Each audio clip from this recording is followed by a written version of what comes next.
අපිට හිතන්න එපා මේ පිට කුඹර උනායි කියලා මේ ගැමි උනායි කියලා මේ අපිට මේ සමාජයේ ඕන තරම් ජයග්‍රහණය කරන්න පුළුවන් කැපවීමක් තියෙනවා. පුතාලත් එහෙම කැපවීමක් දෙන්න මේ තියෙන දේෙන් ප්‍රයෝජන ගන්න පුළුවන් තරම් උත්සාහ කරන්න. ඒක තමයි මම දකින්නේ.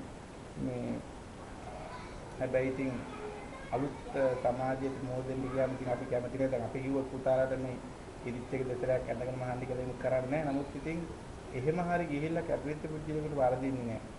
ඉතින් මට ඇත්තටම කියලා තියෙනවා මම හරිය හැඟීම් බලයි මමත් පුතාලා දෙන්නෙක් ඉන්න තාත්තා කෙනෙක් වුණාට මට ඇත්තටම හරි වේදනයි මේ හරි මේ දුකක් ඇති වෙනවා ඕගොල්ලෝ යම් කිසි සත්‍යයක මුණ පානවා නම් මේම ඇත්තටම දැන් සමහර සමාජී අපි බැලුවම වියදම් කරගන්න බැරි අනවශ්‍ය විදිහට සල්ලි මාත්‍රික එක දවසට මේ පුතාලා රුපියල් 500 ගෙනත් වියදම් කරනවා දෙමව්පියෝ එහෙම දවසකට 500ක් 250ක් දෙනවා මේ උදේ නිකන් පොකට් මනි කියලා එහෙම වියදම් කරලා යන සමාජයක් බොහෝ විට තියෙන නගරබස් සමාජයක එහෙම ආයතීදී අපිට අවශ්‍යතාවයකට ඇඳුමක් මහ ගන්න අපේ දෙමව්පියන්ට බරක් කරන්න බැරි තත්ත්වෙක අපි ඉන්නකොට ඇත්තටම අපි පුළුවන් කවුරුහරි උදව් කරන්න ඕනේ එහෙම නොවුනා නම් මට ඒක ශාප වීමක් කියලා මම හිතන්නේ කොහොම හරි දැන් මම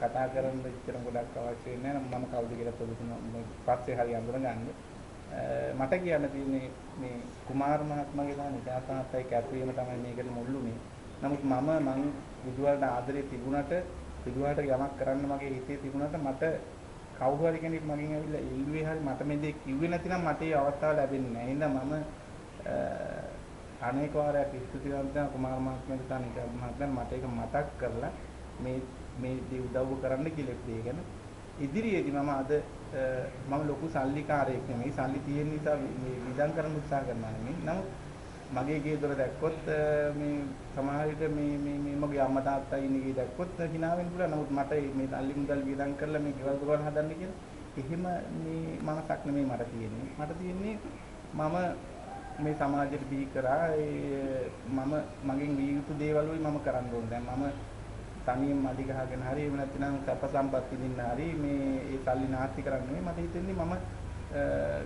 මොකක් හරි සමාජයට යමක් දෙන්න ඕන කියලා. පින්නට දහමට දෙන්න. මොකද අපිට කවදා හරි ඔක කොච්චර කිව්වත් අපිට ඉතිරි වෙන්නේ අන්තිමට එච්චරයි. අපිට මානසික සතුට වෙන්න පුළුවන් එච්චරයි. දැන් මම මතකයි මම නිචාන්ත මහත්තයා මේ පහුගිය දහම් පාසල් කතාවෙත් මට මොකක් හරි කිව්වා මම කවකට 50 පෙට්ටි 50ක් විතර මම එව්වා. මම ඒ වගේ ඉදිරි නිර්මාණ ඉල්ලුවොත් මම දෙනවා. ඒක මේ මට සතුට වෙන්න පුළුවන් එහෙම කළා. ඒ නැතුව තියෙනවට එහෙම කරනවා නෙමෙයි. නමුත් අපිට අපි අද දෙනදී මේ ළමයින්ගේ සතුටු කිරීම තමයි අපි ජීවිතේ ලොකුම දැනුමක් විදිහට අන්තිමට ඇති වෙන්නේ. ඉතින් මම නැවත වතාවක් කුමාර මහත්මයා ගුරු මහත්මියන් ප්‍රතිවන්ත වෙනවා. ඒ වගේම ඔබලා මේ දරණ වෑයමට අපි ණය ගැති මම දෙමව්පියෙක් විදිහට මේ දරුවෝ පැත්තට ගියොත් මම ණය ගැති ආදිස්ත්‍යයක් විදිහට මටත් දරුවෝ ඉන්නවා. ඒ නිසා මෙහෙම කැප වෙන ගුරුවරුත් අඩුයි. ඕගොල්ලොන්ට ඇත්තටම වාසනාවන්තයි පුතේ මේ ගුරුවරු ගුරුමෑණිවරු මෙහෙම මේ සෙනසුරාදා වුණත් මෙහෙම එන ගුරුවරු නෑ. මෙතන මේ කාලේ මිඩංගු කරන එකසෝ විදුහල්පතිතුමා නොමැති වුණත් මම දිරි ගන්නද මේ උදව් ආරම්භ දෙන්න දරුවන් වෙනුවෙන් කැපවිච්ච එකම ඇති ඕගොල්ලෝ ගැන ගුරුවරු බලන මේ පැත්ත ගැන අපිට හිතා ගන්න. ඒ නිසා ඇත්තටම අපි ආඩම්බර වෙන්න ඕන මේ වගේ ගුරු මණ්ඩලයක් ඉන්නේ ගැන ඒගොල්ලන්ගේ මහන්සියෙන් ඒගොල්ලන්ගේ ටෙලිෆෝන් බිල් වියදම් කරගෙන අපිට කතා කරලා හරි මේ උදව් කරගත්තා වුණත් ඒගොල්ලෝ යම් ලොකු මහන්සියක් වුණානේ. ඉතින් ඒ ඕගොල්ලෝ වෙනුවෙන්. ඉතින් ඒක නිසා එහෙම ගුරු මණ්ඩලයක් ඉඳීම ගැන අද වාතාවරණය අනුව නූතන සමාජ වාතාවරණය අනුව අපි අනේක වාරයක් උත්සාහවන්ත ඉන්දෝනේ ගුරු මණ්ඩලයට ඔබලා වෙනින් කල්පනා කරලා තියෙනවා කැප වෙනවා. ඒ වගේම අපේ යුතුකමක් තියෙනවා පුතේ අපි ඒ ගුරු මහත්මීන්ගේ කැපවීමට ෆීඩ්බැක් දෙන්න ඕන මේ යන්කිසි මේ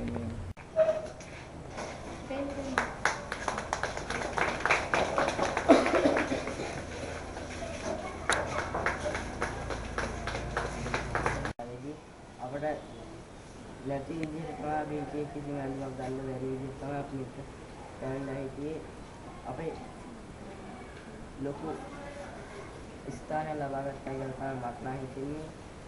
ඒ සඳහා අපට උදව් කර අපේ ආදරණීය ගුරුමෑණන් දෙපළට පරිශ්‍රාන්තට අවංක ස්තුතිය පුදු කරන අතර මා ඇතුළු මාගේ අනිකුත් ශිෂ්‍ය ශිෂ්‍යයන් අවංක හදපත් ස්තුතිය පුදු කරන අතර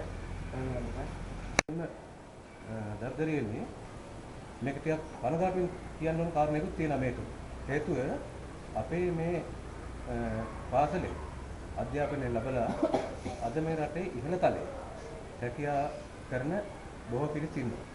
ඒත් අපිත් එක්ක එකට හැදිච්ච වැඩිච්ච අපිත් එක්ක මේ පාසලේ එකට ඉගෙන